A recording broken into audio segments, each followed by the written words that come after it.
Hello students. BSc third year का zoology का second paper लेते हैं अपन।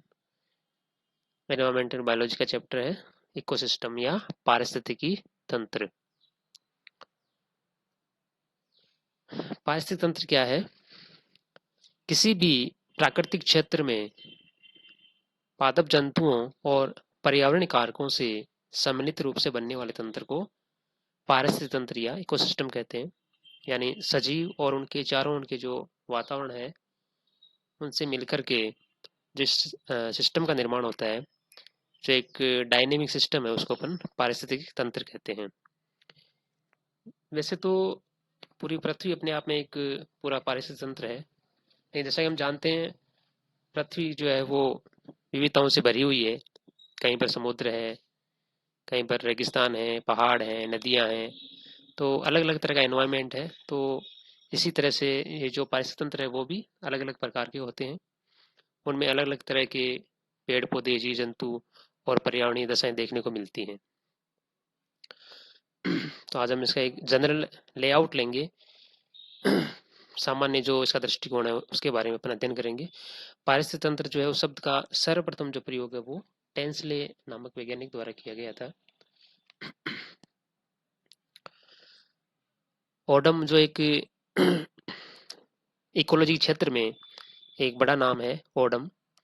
तो ओडम के अनुसार पारिस्थितिकी तंत्र है, पारिस्थितिकी वह आधारभूत इकाई है, बेसिक यूनिट है, जिसमें जैविक और अजैविक वातावरण एक दूसरे पर अपना प्रभाव डालते हैं और पारस्परिक अनुक्रिया से ऊर्जा और रासायनिक पदार्थों के निरंतर प्रवाह से तंत्र की गतिशीलता बनाए रखते हैं।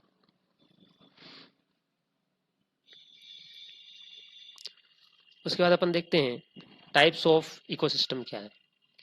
पारिस्थितिक तंत्र कितने प्रकार के होते हैं? मुख्य रूप से अपन इनको दो भागों में बांट सकते हैं, प्राकृतिक और कृत्रिम। ठीक है। नेचुरली जो डेवलप है वो प्राकृतिक है, और कृत्रिम जिसमें मनुष्य द्वारा निर्मित, जैसे कृषि भूमि है, डैम, बांध हैं, नगर, नहरें, ये जो भी है वो मनुष्य द्वारा निर्मित है, तो वो कृत्रिम पारिस्थितिक तंत्र कहलाएगा।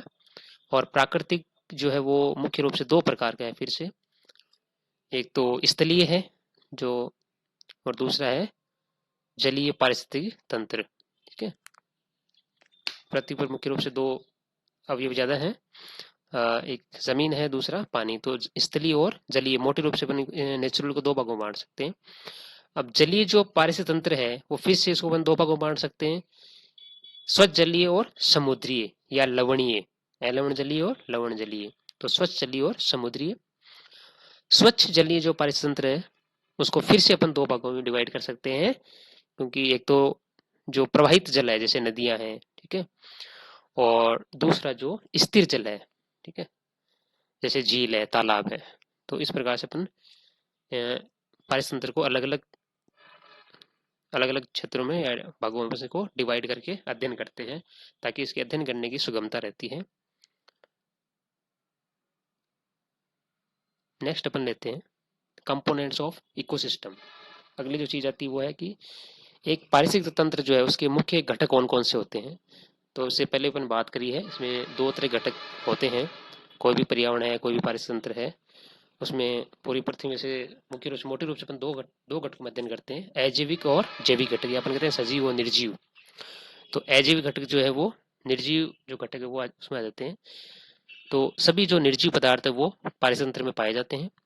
इनको अपन जैसे ये जो पारिस्थितिक तंत्र या पर्यावरण का एक भौतिक पर्यावरण बनाते हैं, और ये भी जैविक घटकों के समान ही महत्वपूर्ण है, एक दूसरे पर निर्भर हैं। जैविक और अजैविक घटक एक दूसरे को प्रभावित करते हैं।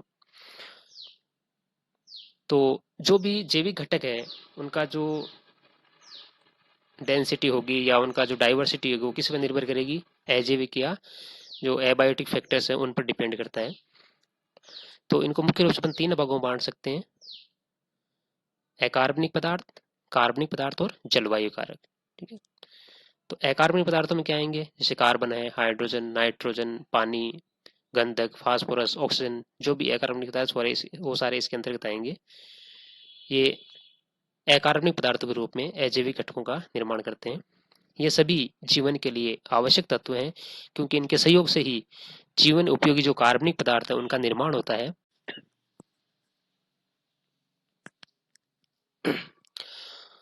तो ये जो अकार्बनिक पदार्थ हैं ये सभी जीवन के लिए आवश्यक तत्व हैं, क्योंकि इनके सहयोग से ही जीवन उपयोगी कार्बनिक पदार्थों का संश्लेषण होता है।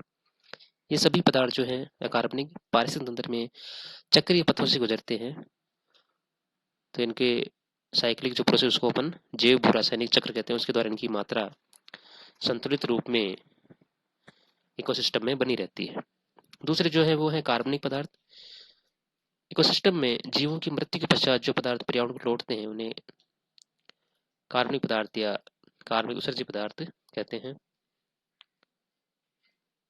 तथा ये पारितंत्र का जैविक घटक बनाते हैं। इनमें मुख्य पदार्थ है एमिनो अम्ल, प्रोटीन, कार्बोहाइड्रेट, लिपिड आदि।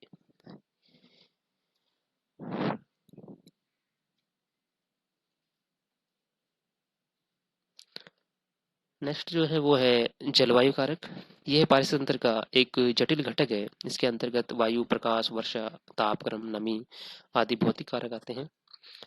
यही जलवायु कारक पारिस्थितिक तंत्र में उत्पादकों और उपभोक्ताओं की संख्या निर्धारित करते हैं।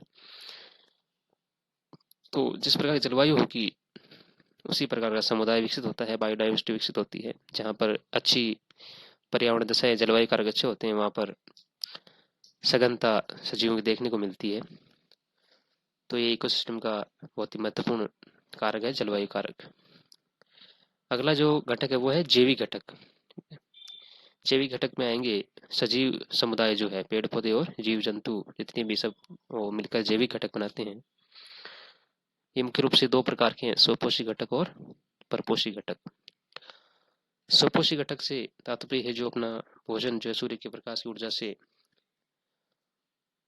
स्वयं निर्माण करते हैं, जिनको उत्पादक भी कहा जाता है। भोजन की निर्माण क्षमता क्लोरोफिल युक्त हरे पौधों, प्रकाश संश्लेषी और रसायन संश्लेषी जीवाणु में होती है, और इन सबको उत्पादक की संज्ञा दी जाती है। उत्पादक पौधे प्रकाशीय ऊर्जा को जटिल कार्बनिक पदार्थ की रासायनिक स्थिति ऊर्जा में परिवर्तित करते हैं। दूसरा जो है वो है परपोषी घटक। बाकी जो भी जितने भी सजीव हैं जो उत्पादों पर निर्भर हैं उन्हें हम परपोषी कहते हैं, या इनको फिर दो भागों में डिवाइड कर सकते हैं, उपभोक्ता और अपघटक। ठीक है, अपघटकों को अपन लघु उपभोक्ता भी कहते हैं। तो उपभोक्ता जो हैं इस घटक में सभी जंतु आते हैं। वे जीव जो कार्बनिक भोजन को ग्रहण कर उसका पाचन करते हैं, उसे सरल कार्बनिक पदार्थों में परिवर्तित करते हैं। गुरु उपभोक्ता का भोजन पौधे व जंतु होते हैं।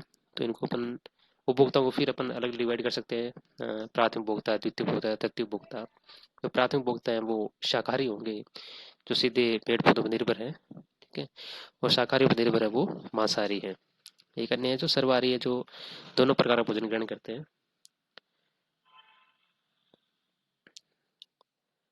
और अपघटक जो हैं ये वे जीव हैं जो मृत अथवा सजीवों के शरीर में पाए जाने वाले जटिल यौगिकों का अपघटन करते हैं और उनमें उपस्थित कार्बनिक और अकार्बनिक जो पोषक तत्व उनको स्वपोषण के उपभोग हेतु पर्यावरण में मुक्त करते हैं। तो इन लघु उपभोक्ताओं को अपन अपघटक कहते हैं, जिसके अंतर्गत जीवाणु, कवक आदि सम्मिलित होते हैं। तो ये लघु उपभोक्ता या अपघटक जो है वो पारिस्थितिक तंत्र का महत्वपूर्ण अंश है और इकोसिस्टम के अस्तित्व बनाए रखने में महत्वपूर्ण भूमिका निभाते हैं। अगले चैप्टर्स में अपन इनको डिटेल में अध्ययन करेंगे।